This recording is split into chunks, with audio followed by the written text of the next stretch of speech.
लिव्हरमधला सगळ्यांच्या हृदयाच्या जवळचा विषय आहे, ते म्हणजे चांगलं काय आणि वाईट काय? फॉर एक्झाम्पल आपण लिव्हर म्हटलं की सध्या सगळ्यात जास्त चर्चा करतोय ती दारूची करतो आहे. पण असे खायचे पण भरपूर पदार्थ आहेत, जे चांगले का वाईट आपल्याला माहीत नाही. तर लिव्हरबद्दलचे समज आणि गैरसमज ह्याच्याविषयी आता आपण चर्चा करूया आणि मला असं वाटतं की यातला प्रत्येक प्रश्न हा हा एपिसोड बघणाऱ्या सगळ्यांसाठी एक ॲडिशनल इन्फॉर्मेशन असेल.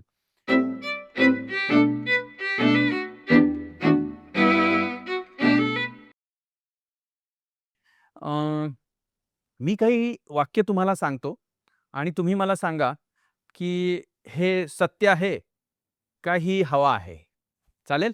नाही, सत्य आणि हवा ह्याच्यामध्ये उत्तर द्यायचं. नाही एक्सप्लेन तर जरूर करा. हं, फॅटी लिव्हर हे फक्त दारू पिणाऱ्यांनाच होतं. रॉंग. तर फॅटी लिव्हर कोणालाही होऊ शकतं. दारू एक त्यातला भाग आहे. त्यामुळे दारू पिल्यामुळंही फॅटी लिव्हर होतात. आधी त्याला नॉन अल्कोहोलिक म्हणायचो. आता आम्ही मेटाबॉलिक ALD म्हणतो. म्हणजे obesity related fatty liver plus alcohol ह्या कॉम्बिनेशनमुळे झालेला. सो तुम्ही आपल्याला मागच्या एपिसोडमध्ये जसं सांगितलं, जसं सध्या तुम्ही बघता त्यातले 50% पेशंट हे दारूमुळे आणि 50% पेशंट हे नॉन बाकीचे दारूमुळे. करेक्ट. नॉन अल्कोहलमुळे. सो जसं दारू आहे तसंच मी दारू पित नाही, त्यामुळे मला फॅटी लिव्हर होऊच शकत नाही. चूक की बरोबर? चूक. सो फॅटी लिव्हर होऊ शकेल. दारू पिल्यानेही फॅटी लिव्हर होणार आणि नॉर्मल दारू पिलं नसलं, पण तुम्ही ओबीज असाल आणि डायबिटीज असेल, तरी फॅटी लिव्हर होऊ शकतं. बिअर ही दारू नाहीच. अर्थात दारूच्या सर्व प्रकारांवर आपण एक विशेष एपिसोड करूया आणि करणार आहोत आणि तुम्ही सगळेही तो बघणार आहात. पण तरी त्यातली एक सुरुवात, बिअर ही दारू नाहीच. मिथ. शेवटी हे सगळे दारूचेच पार्ट आहेत. लोकांना असं वाटतं, की बिअरमध्ये अल्कोहल कमी असल्यामुळे खूप सारे पेशंट्स मला येऊन म्हणतात, की "मी फक्त बिअरच पितो. I don't drink hard drinks." So दारू डिव्हिजन स्पिरिट्स, वाईन आणि बिअर अशामध्ये होते. त्यामुळे हे सगळे दारूचेच भाऊ-बहीण आहेत आणि अल्कोहल पर्सेंटेज प्रत्येकामध्ये कमी-जास्ती असतं आणि सगळ्यांमुळेच लिव्हरला इंजुरी होते. There is nothing safe about alcohol. साखरेपेक्षा गूळ चांगला. Again wrong. Both are bad. त्यामुळे गूळ आणि साखर दोघांनी तुम्हाला एक्सेस ग्लुकोज सुक्रोज, सुक्रोजचं रूपांतर ग्लुकोज आणि ग्लुकोजचं रूपांतर फॅटी लिव्हर. आपण फॅटी लिव्हर का बनतात? कारण काय होतं, की आपण एक्सेस खात असतो. सो शरीराला जी गरज आहे हे सोडून जेव्हा एक्सेस खातो, ह्याचं जे एक्सेस रूपांतर जे ग्लुकोजचं आहे, ह्याचं स्टोरेज फॅटमध्ये होत असतं. This is how fatty liver develop. त्यामुळे आधीच्या काळी जसे आपले लोकं म्हणायचे, की 2 घास कमी खा. हे 2 घास कमी खाण्याचं कारण होतं, कारण ह्याच्याने फॅटी लिव्हर बनत नव्हते आणि त्यांचं ऑब्व्हियसली हार्डशिप जास्ती होते आपल्यापेक्षा. आपण बसून जास्त कामं करतोय. त्यामुळे जे काही तुम्ही एक्सेस शुगर कुठल्याही फॉर्ममध्ये घ्याल, तर ह्याचं रूपांतर तुम्ही जर बर्न करत नसाल, तर ते स्टोरेजमध्ये होणार आणि फॅटमध्ये होणार. माझी लाईफस्टाईल खूप हेल्दी आहे. मी नियमित फ्रूट ज्यूस घेतो. तर फ्रूट ज्यूसपेक्षा फ्रूट खायला पाहिजे. कारण फ्रुट्स आर मोर इम्पोर्टंट कारण त्याच्यामध्ये फायबर्स आहेत. ऑब्व्हियसली फ्रूट ज्यूस तुम्ही फ्रेश फ्रूटचा घेणार असाल तर it is good. But I would म्हणजे मला ऑप्शन दिला तर मी फ्रुट्स खाईन रादर दॅन ओन्ली ज्यूस. आणि कॅन ज्यूस तर कधीच नाही कारण त्यामध्ये फक्त शुगर असते. त्यामुळे घ्यायचं असेल तर फ्रुट्स खा. पहिलं ऑप्शन.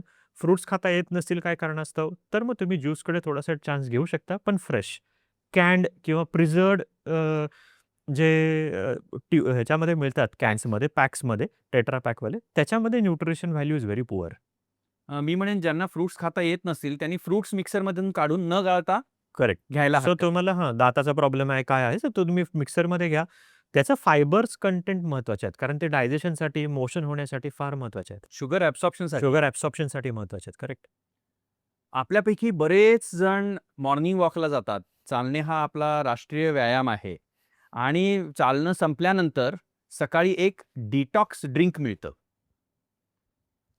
सो डिटॉक्स तिथे जे म्हणजे I don't believe in detox first of all. कारण तुम्ही जे रुटीन घरी जर हिरव्या पालेभाज्या, फ्रेश फळभाज्या खात असाल, तर ते डिटॉक्सच आहेत. त्याच्यासाठी वेगळं काही करायची गरज नाही. व्यायाम येस, तुम्ही चाला. चालण्याबद्दल प्रॉब्लेम नाही. That's a good thing because you are burning calories. पण हे डिटॉक्स घेऊन लिव्हरला स्वच्छ करणे, हा प्रकार माझ्या डोक्यामध्ये नाही बसत. कारण सो ते डिटॉक्स हा एक मार्केटिंग गिमिक आहे असं आपण म्हणू शकतो.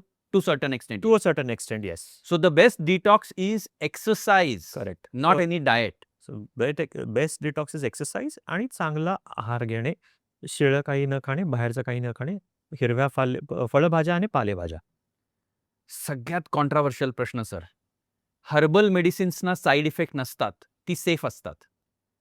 जसं आधी पण आपण बोललो होतो, की शेवटी मेडिसिन्स आहेत. मग ते हर्बल असू दे किंवा ॲलोपॅथी असू दे, प्रत्येकाची इफेक्ट आणि साइड इफेक्ट आहेत. त्यामुळे घेताना नेहमी एक्सपर्ट ॲडवाईस करूनच घ्यावं आणि तुमच्या लिव्हरकडे लक्ष द्या. कारण लिव्हरवरती इंजुरी जर व्हायची असेल, तर ही इंजुरी प्रोन लिव्हर्सला इव्हन हर्बल मेडिकेशन पण लिव्हर टॉक्सिसिटी करतात. आजकाल त्याला खूप सायंटिफिक पेपर्स आलेत, ज्याच्यामध्ये herbal medication induced liver injuries specially post covid बऱ्याच दिसलेल्या आहेत आणि ऑटो इम्यून नावाचे हे इंजुरी होतात, ज्यांना हे प्रोन आहेत लिव्हर आजार, ह्यांना खूप जास्त या इंजुरी दिसतात. सगळ्यांनाच होत असं नाहीये. अशा काही टेस्ट आहेत का ज्यातनं यातले काही जे हेवी मेटल्स आहेत ते आपण डायग्नोज करू शकतो? So heavy metal assays are known म्हणजे मर्क्युरी, लेड आदी. पण ह्याच्या ब्लड टेस्ट होतात आजकाल. म्हणजे त्याच्यामध्ये तुम्ही आता serum lead level, mercury level आजकाल मोजल्या जातात. स्पेशलाइज्ड लॅबमध्ये हे मोजलं जातं. ते करू शकतात. आपण दोघांनी एक केस आपल्या हॉस्पिटलमध्ये ट्रीट केली होती लेड टॉक्सिसिटीची. येस. या केसबद्दल थोडंसं सांगाल? सो लेड टॉक्सिसिटी आता हर्बल मेडिकेशन्समुळे असेल किंवा lead content in the water or soil is more अशा ठिकाणी because of the chemical pollution किंवा इंडस्ट्रियल वेस्टमुळे, तर ते आपल्या आहारामधून पोटामध्ये जातं, पाण्यामधून पोटामध्ये जातं आणि ते एकदा ॲब्सॉर्ब झालं ब्लडमध्ये, की ब्लडची लेड लेव्हल वाढायला लागते. मग अशा लोकांना ॲनिमिया दिसतो, हिमोग्लोबिन कमी दिसतं आणि पोटदुखी दिसते. म्हणजे आपण जे केस बघितली ती पोटदुखीची होती. ते पोटदुखी काही लोकांना लेड आणि हेवी तो असल्यामुळे हे होऊ सेक्ससाठी शकतं. म्हणून काही हां. ओव्हर द काउंटर प्रिस्क्राईब्ड औषधं घेत होता. Correct, correct. Those were another problem. So over the counter कुठलेच मेडिसिन्स घ्यावे नाही. मग ते हर्बल असू दे किंवा ॲलोपॅथी तर आता देतच नाहीत. बट बाकीचे रँडमली तुम्हाला मिळू शकतात. That I think should be avoided. म्हणजे ते त्याच्यापासून लांब राहिलेलंच बरं. एक सध्या कॉमनली वापरलं जाणारं न्यूट्रिशियस फूड आहे ते म्हणजे प्रोटीन पावडर. हं. प्रोटीन पावडर आणि लिव्हर खराब होण्याचा काही संबंध आहे का? असं वाटत नाहीये मला. प्रोटीन पावडर्स म्हणजे जर प्युरिफाईड अल्ब्युमिन असतील किंवा व्हे प्रोटीन्स आहेत, दोज आर गुड. तुम्ही तुमच्या डायटिशियनला किंवा एक्सपर्टला विचारून किती क्वांटिटी तुम्हाला लागते हे पाहिलं पाहिजे. पण खूप प्रोटीन पावडर्समध्ये फॅट आहेत. खूप साऱ्या पावडरमध्ये शुगर कंटेंट खूप जास्ती असतात, rather than actually protein. So एक्सपर्ट्सकडून कुठल्या कंपनीचं चांगलं प्रोटीन कुठलं घ्यायला पाहिजे हे विचारून घ्यायला पाहिजे. पण प्रोटीन्स नुसते पावडरमध्येच नाही, कारण आपले भारतीय जो आहार आहे तो प्रोटीनमध्ये फार डेफिशिट आहे. त्यामुळे जर तुम्हाला प्रोटीन वाढवायचे असतील अदर दॅन द पावडर, तुम्ही डाळी-उसळी घेऊ शकता एक्स्ट्रा. तुम्ही पनीर घेऊ शकता, एग्ज व्हाईट घेऊ शकता if you are non vegetarian किंवा चिकन घेऊ शकता. सो हे फिश आहेत. ह्याच्यामध्ये प्रोटीन्स पण भरपूर आहेत. त्यामुळे प्रोटीन पावडरच घ्यायला पाहिजे असं नाहीये. मी आजच एक आर्टिकल वाचलं, की आता भारतामध्ये चहा इतकंच कॉफीचंही प्रमाण कन्झम्पशनचं खूप वाढत चाललेलं आहे. तर चहा आणि कॉफी लिव्हरशी काही डॅमेज करू शकतात? So coffee is suppose to be actually protective, especially the black coffee. तुम्ही साखर घातली की संपलं. त्यामुळे चहा आणि कॉफीपेक्षा coffee is suppose to be healthy. There is research where fatty लिव्हरसाठी ब्लॅक कॉफी डिकॅफेनेटेड किंवा शुगर नसलेली black coffee is always better for a fatty liver. 1 or 2 cups of a black coffee fatty लिव्हरला मदत करते कमी करायला. जसं diet आहे ना, तसंच लाईफस्टाईलबद्दलही बरेच गैरसमज आहेत. सो असं म्हणतात, की रात्री उशिरा जेवल्याने लिव्हरवर खूप लोड येतो. तुमचं काय म्हणणं आहे? सो जेवणाच्या वेळा नेहमीच फिक्स पाहिजे. कारण काय होतं, की आपल्या ब्रेनला, आपल्या पॅनक्रियाजला इन्शुलिन सिक्रेशनचा एक रिदम असतो.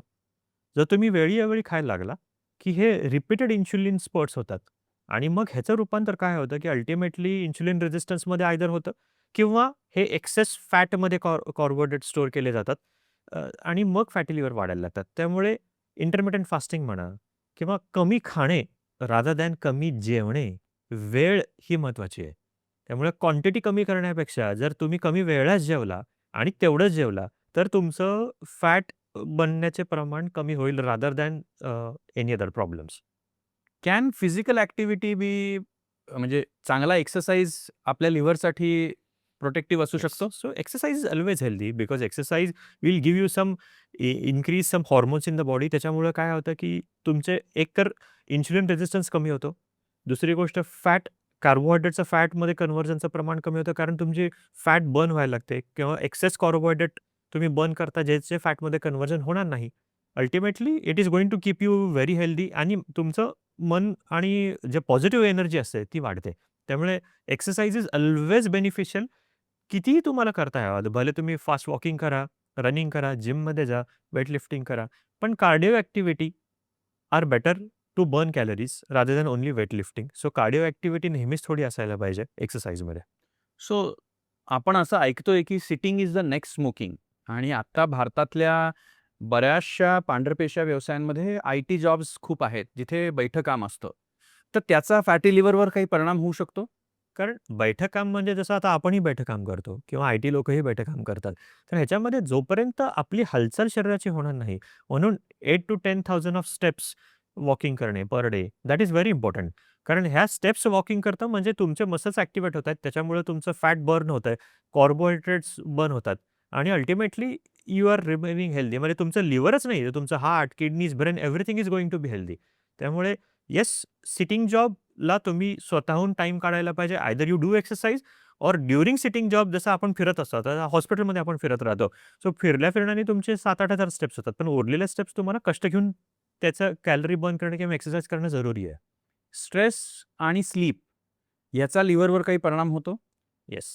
So stressful life will obviously cause increase in the liver diseases. Straight away direct connection नाही आहे, बट इनडायरेक्ट कनेक्शन आहे. कारण then you keep stress eating. तुम्ही बिंज ईटिंग करायला लागता. मग रात्रीपासून चिप्स खाणार, मग एखादं कोको कोला पिणार. Ultimately this is all going to increase your fatty liver किंवा लिव्हरचं रूपांतर आता स्ट्रेसमुळं. काही लोकं ड्रिंक पितात.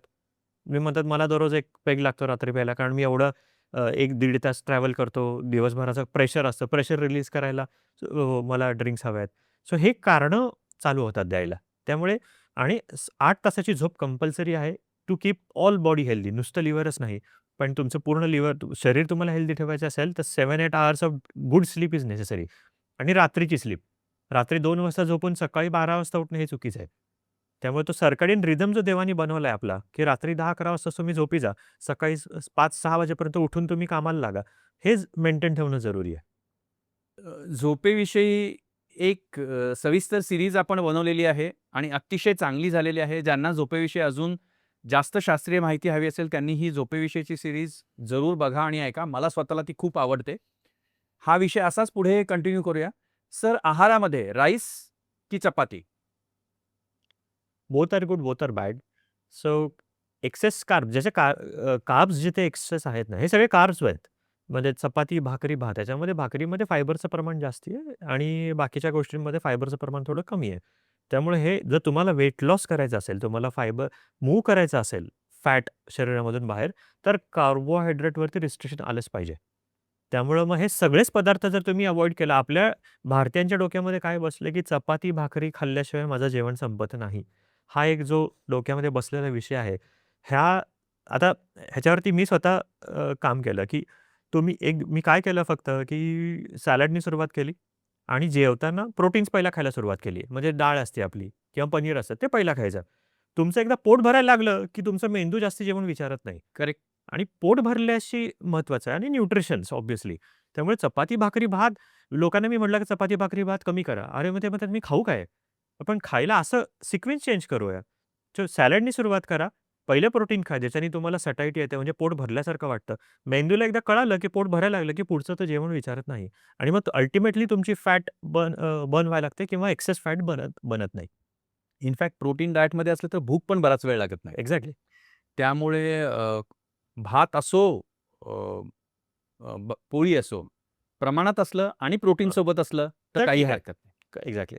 परत असाच एक डिबेट आहे, तो sugar versus alcohol. Both are bad, both are poisonous. So sugar जरी आपल्याला लहानपणापासून साखर हातामध्ये घेऊन खायला शिकवलं होतं, की हे घे, तिखट लागलं की साखर खा किंवा पेढे खा, स्वीट्स घे. सो ह्या सगळ्या गोष्टी दारू इतक्याच खराब आहेत. मे बी दारूपेक्षा जास्ती खराब आहेत ॲक्चुअली. कारण लोकांना वाटतं, की sugar sugar is a addiction. कारण जोपर्यंत आपल्याला ती जिभेवरची चव तुटत नाही साखरेची, तोपर्यंत ह्याच्यातनं सुटका नाही. ओबेसिटी झालं, डायबिटीज झालं, हार्ट प्रॉब्लेम झाले, सगळेच कनेक्टेड आहेत. किडनी प्रॉब्लेम कनेक्टेड आहेत. त्यामुळे alcohol and sugars are equally bad. असंच एक आणखी बॅड फूड आयटम आहे, ज्याच्याबद्दल आपण ऑल थ्रूआउट डिस्कशनच केलं नाहीये, ते म्हणजे फास्ट फूड. मला थोडेसे तुमचे एक्सपर्ट्स कॉमेंट याच्यावर हवेत. सी फास्ट फूडचा प्रॉब्लेम काय आहे, की एक तर हे फ्रेश नसतं. ते प्रिझर्व्ह केलेले आहेत. त्यांची क्वालिटी आपल्याला माहिती नाही. कित्येक दिवसांपासून ते रेफ्रिजरेटरमध्ये पडलेले असतात. त्यामुळे त्यांची न्यूट्रिशन व्हॅल्यू बरीच कमी झालेली असते. आता McDonald's, Domino's म्हणा, ते प्रमोशन्स बरंच करतात, की आमच्याकडे पनीर आहे आणि आमच्यामध्ये त्याच्यामध्ये वाटाण्याचे फोटो दाखवतात. पण ॲक्चुअली त्याची न्यूट्रिशन व्हॅल्यू किती आहे हे कोणाला माहिती नाही. There is no. त्यामुळे फ्रेश जर असेल, तुम्हाला बर्गर खायचा आहे ना, तुम्ही टिक्की वगैरे तुम्ही घरी बनवा. तुम्ही घरी खा. If you rather than going there, म्हणजे मी तुम्हाला खाऊ नका म्हणत नाही. तुम्हाला खरंच चव घ्यायची असेल, once in a while you can have it. पण घरी बनवून खा. ज्याच्या आपल्या समोर बनलंय, आपल्या घरी बनलंय, आपल्याला तेलाची क्वालिटी माहिती आहे, आपल्याला जेवणाची क्वालिटी माहिती आहे. त्यामुळे फास्ट फूडला आणि प्लस त्याच्यामध्ये खूप सॉल्ट असतात प्रिझर्व्हेटिव्हसाठी. कारण सॉल्ट असले की ते फूड खराब होत नाही. आपली भाजी तुम्ही फ्रिजमध्ये पण 3 दिवसानंतर त्याला बुरशी दिसायला लागते. पण त्यांची का नाही लागत? सो प्रश्न इथे आहे की प्रिझर्व्हेटिव्हज असतात आणि that can be harmful. Diet आणि लिव्हरबद्दलच्या बऱ्याच गैरसमजांना आपण आता ॲड्रेस केलंय. लिव्हरचे आजार आणि ह्या आजारांचा लिव्हरवर होणारा परिणाम याविषयी आपण पुढच्या एपिसोडमध्ये चर्चा करूया. तुम्ही कुठेही जाऊ नका. आमच्यासोबत असेच राहा. Thank you.